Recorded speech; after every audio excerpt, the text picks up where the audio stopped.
जब बेटियों के चीखों पर भी सियासत खामोश हो जाए तो यकीन मानिए इंसाफ से पहले इंसानियत हार गई है। मैं बात कर रहा हूं गया के बाके बाजार की घटना के बारे में। रेहान अंसारी नामक एक युवक लड़कियों को फ्री मोमोज खिलाकर पहाड़ी पर ले जाकर उनके साथ अश्लील हरकत करता था। उसके मोबाइल में 70 से ज्यादा वीडियो 20 से 22 मिनट के पाए गए हैं। रेहान अंसारी के बारे में पूरी कहानी आज मैं आप लोगों को बताऊंगा और जिन लड़कियों के साथ गलत हुआ है उसके बारे में भी मैं पूरी कहानी बताऊंगा। आप लोगों से मैं कहना चाहता हूं कि आप लोग इंसाफ के लिए इस वीडियो को शेयर जरूर कीजिएगा और सत्ता के सनक में पागल हो चुके नेताओं के कानों तक मेरी आवाज को जरूर पहुंचा दीजिएगा। तो चलिए शुरू करते हैं। रेहान अंसारी जो पहले मोबाइल के दुकान पे काम किया करता था, डिजिटल का अच्छा जानकारी हो जाने के बाद उसके सर पे एक सनक सवार हो जाता है और वो मोमोज का दुकान खोल लेता है। मोमोज का दुकान पे सबसे ज्यादा लड़कियां आती हैं, ये सबको पता है। और जैसे ही उसके दुकान पे कोई लड़की आती थी, वो पहले कम पैसे में ज्यादा मोमोज उन लड़कियों को खिलाता था। उसके बाद से उसे लगता था कि ये झांसे में आ सकती है तो उसे फ्री में मोमोज खिलाना शुरू कर देता था। और उसके बाद से वो लड़की जो बार बार फ्री में मोमोज खाने उसके दुकान पे आती थी, उसका मोबाइल नंबर ले लेता था, फिर बात करना शुरू करता था और यहीं से शुरू होता था रेहान अंसारी का गंदा खेल। उन लड़कियों को पहाड़ी पर लेके जाता था। बाके धाम एक पहाड़ी है, वहां पे पहाड़ी के पीछे जंगल है। उन जंगल झाड़ी में ले जाके उन लड़कियों के साथ अश्लील हरकत करता था, या यूं कहें तो गंदा काम करता था। एक दिन रेहान अंसारी एक नाबालिग लड़की को उस पहाड़ी के पीछे लेके जा रहा होता है, तब तक 4 लड़कों की नजर रेहान अंसारी पे पड़ जाती है। उन चारों लड़कों को शक होता है। चारों लड़के रेहान अंसारी के पीछे थोड़ी दूरी पर चुपके से लग जाते हैं। रेहान अंसारी एक झाड़ी के पीछे ले जाकर उस लड़की के साथ गलत करता है और उसके बाद से जैसे ही रेहान अंसारी बाहर आता है, लड़के मोबाइल में वीडियो रिकॉर्ड किए रहते हैं, रेहान अंसारी को पकड़ने का प्रयास करते हैं।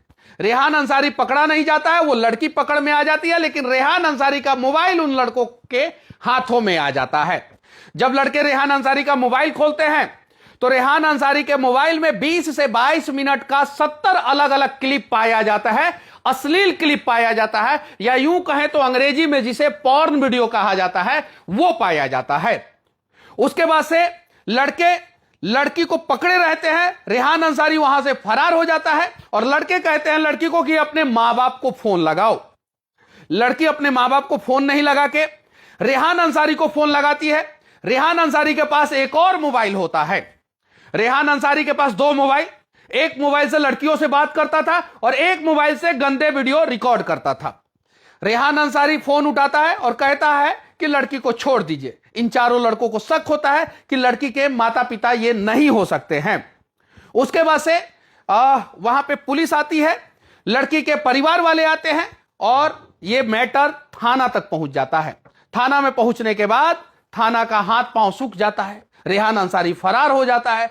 अभी थाना छापा पे छापा मार रहा है, लेकिन रेहान अंसारी नहीं मिला है। घटना को 2 दिन हो चुके हैं। रेहान अंसारी के पिताजी बताते हैं कि उनके जीवित 11 बच्चे हैं, 8 बेटा और 3 बेटी। एक बच्चा उनका अब इस दुनिया में नहीं है, यानी कुल रेहान अंसारी 11 भाई बहनों में सबसे छोटा लड़का था। और उसे रील बनाने का शौक था, लड़कियों को झांसे में लाने का शौक था, लड़कियों का पॉर्न वीडियो बनाने का शौक था। और यही शौक रेहान अंसारी को सलाखों के पीछे लेके जाएगा। लेकिन अभी रेहान अंसारी फरार है। कुछ लोग कह रहे हैं कि मुंबई फरार हो गया है, कुछ लोग कह रहे हैं कि कहीं और फरार हो गया। पुलिस का जांच का दायरा जब बढ़ता है तो पता चलता है कि रेहान अंसारी के एक और भाई ने एक लड़की को भगा के शादी किया था। वो लड़की दूसरे धर्म की थी। अब जो एफआईआर हुआ है थाने में, वो SC/ST एक्ट के तहत मुकदमा दर्ज हुआ है और पॉस्को एक्ट के तहत मुकदमा दर्ज हुआ है। यानी लड़की नाबालिग है और लड़की दलित परिवार से है। इसी जिला के हैं जीतन राम मांझी, जो 40 साल से राजनीति करते हैं इसी जिला से, विधायक भी रहे हैं, सांसद भी रहे हैं, बिहार में भी मंत्री रहे, केंद्र में भी मंत्री रहे, और इन्हें भरत तिवारी का एनकाउंटर जायज दिखाई देता है, लेकिन एक नाबालिग दलित लड़की के साथ रेहान अंसारी नामक युवक गलत करता है, उसका वीडियो सोशल मीडिया पे वायरल करता है, और अभी तक जीतन राम मांझी खामोश हैं। यानी दलित के नाम पे राजनीति करने वाले दलित नेता अगर दलितों के साथ कुछ गलत हो जाता है तो खामोश रहते हैं। अब जरा सोचने वाली बात यह है कि 70 वीडियो है रेहान अंसारी के मोबाइल में, जिसका पुलिस अभी फॉरेंसिक जांच कर रहा है। पता करेगा फॉरेंसिक जांच करके कि किसका किसका वीडियो है। ऐसा ही फॉरेंसिक जांच हाजीपुर में भी एक बार हो रहा था, आज से 9 महीना पहले की घटना है। वहां पे भी एक युवक अनेकों लड़कियों को झांसे में लेके और उसके साथ गलत करता था। अब हुआ ऐसा क्यों? बाके बाजार एक छोटा सा बाजार है, और जब पीड़ित परिवार का खोजबीन करने के लिए पुलिस पता लगाता है, तो पीड़ित परिवार एक भाड़े के फ्लैट में बाके बाजार में रहता था या भाड़े के घर में रहता था। वहां से पीड़ित परिवार गायब है अभी, या यूं कहें तो पीड़ित परिवार ही डर के मारे फरार है। घर पे 400 रुपया का लाइब्रेरी का एक कागज बिल रसीद मिलता है। पुलिस अब जांच करने का प्रयास कर रहा है कि पीड़ित परिवार आखिर है कहां का, और पीड़ित परिवार इसलिए फरार होगा कि इज्जत का सवाल है। बेटी का इज्जत और परिवार का इज्जत दोनों दांव पे लग सकता है। अब जरा सोचिए कि यह पहली घटना है?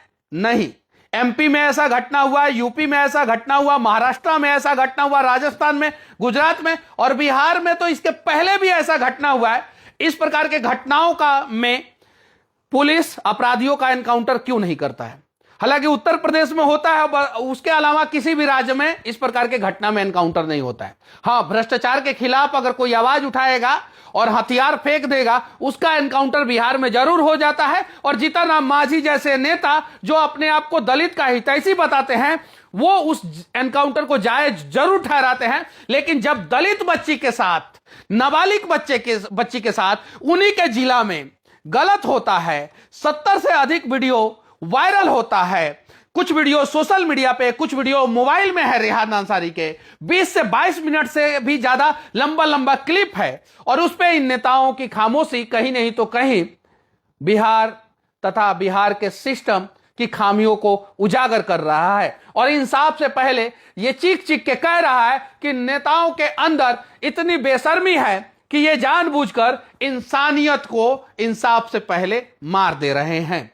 70 वीडियो अलग अलग लड़कियों का, 20 से 22 मिनट का, रेहान अंसारी मोमोज खिला के।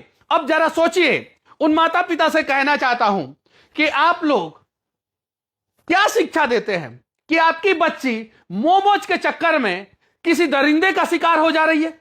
रेहान अंसारी किडनैप करके तो पहाड़ी पे लेके नहीं गया था, वो स्वेच्छा से लड़की गई थी। आप घर पे क्या शिक्षा दे रहे हैं, क्या संस्कार दे रहे हैं, यह बताइए आप लोग।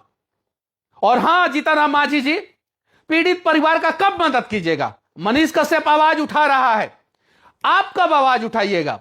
और रेहान अंसारी जिसने इतना बड़ा अपराध किया है, उसके एनकाउंटर की बात आप कब कीजिएगा? जरा यह बता दीजिए। और आप लोगों से मैं पूछना चाहता हूं, बलात्कार चाहे कोई भी करे, गंदा वीडियो कोई भी बनाए, अश्लील हरकत कोई भी करे, उसके खिलाफ मनीष कश्यप आवाज उठाता है। खगड़िया का कांड हो या बेगूसराय का कांड हो या इसके पहले अनेकों जगहों पे इस प्रकार का कांड हुआ हो, जहानाबाद वाला कांड हो या छपरा वाला कांड हो, मनीष कश्यप आवाज उठाता है। तो आप लोग ये मत समझिएगा कि रेहान अंसारी मुसलमान है इसलिए मनीष कश्यप आवाज उठा रहा है। शंभू गर्ल्स हॉस्टल में जो कांड हुआ था उस पर भी मनीष कश्यप आवाज उठाया था, छपरा में जो कांड हुआ था उस पर भी मनीष कश्यप आवाज उठाया था, और बेगूसराय में जो कांड हुआ था उस पर भी मनीष कश्यप आवाज उठाया था। अपराधी किसी धर्म से नहीं होते, अपराधी किसी जाति के नहीं होते हैं, अपराधी सिर्फ अपराधी होते हैं। और लड़कियों के साथ अपराध करने वाले अपराधियों के साथ सरकार को, सिस्टम को और पुलिस को क्या व्यवहार करना चाहिए? कमेंट बॉक्स खुला हुआ है, आप लोग अपनी प्रतिक्रिया जरूर रखना। और बाके बाजार के लिए आप लोग, वहां पे जो लड़कियों के साथ गलत हुआ है उसके लिए आप लोग, मोमोज के चक्कर में लड़कियों का अश्लील वीडियो बनाने वाले के खिलाफ आप लोग कब आवाज उठाएंगे? और वीडियो अच्छा लगे तो इस वीडियो को शेयर कर सिस्टम तथा सरकार के कानों तक जरूर पहुंचा देना, ताकि कुछ बच्चियों को और उनके परिवार वालों को इंसाफ मिल सके। और हां, मैं आप लोगों से भी कहना चाहता हूं, आपकी बच्चियां कहां पे खाना खाती है, किस होटल में जाती है, किस रेस्टोरेंट में जाती है, किस हॉस्टल में रहती है, किस स्कूल में जाती है, किस कॉलेज में जाती है, इसके बारे में आप लोगों को जानकारी होनी चाहिए। और अगर जानकारी नहीं है तो यकीन मानिए आप लोग असक्षम माता पिता हैं। और जो माता पिता अपने आप को असक्षम मान रहे हैं उन्हें बच्चा पैदा नहीं करना चाहिए। अपने बच्चों पे ध्यान रखिए, और खासकर अगर आपके घर में कोई लड़की है तो विशेष ध्यान रखिए। पूरी आजादी दीजिए, लेकिन ध्यान रहे कि इस आजादी का गलत फायदा उठाकर किसी दरिंदे का शिकार आपकी बेटी ना हो जाए। और हां, आखिरी में मैं आप लोगों से हाथ जोड़ के विनती करना चाहता हूं, इस मुद्दे पे ज्यादा से ज्यादा आवाज उठाइए। और बाके बाजार थाना पुलिस से मैं कहना चाहता हूं कि अपराधी फरार है, इतने दिनों से क्यों आप लोगों ने अभी तक क्यों नहीं पकड़ा? जय हिंद।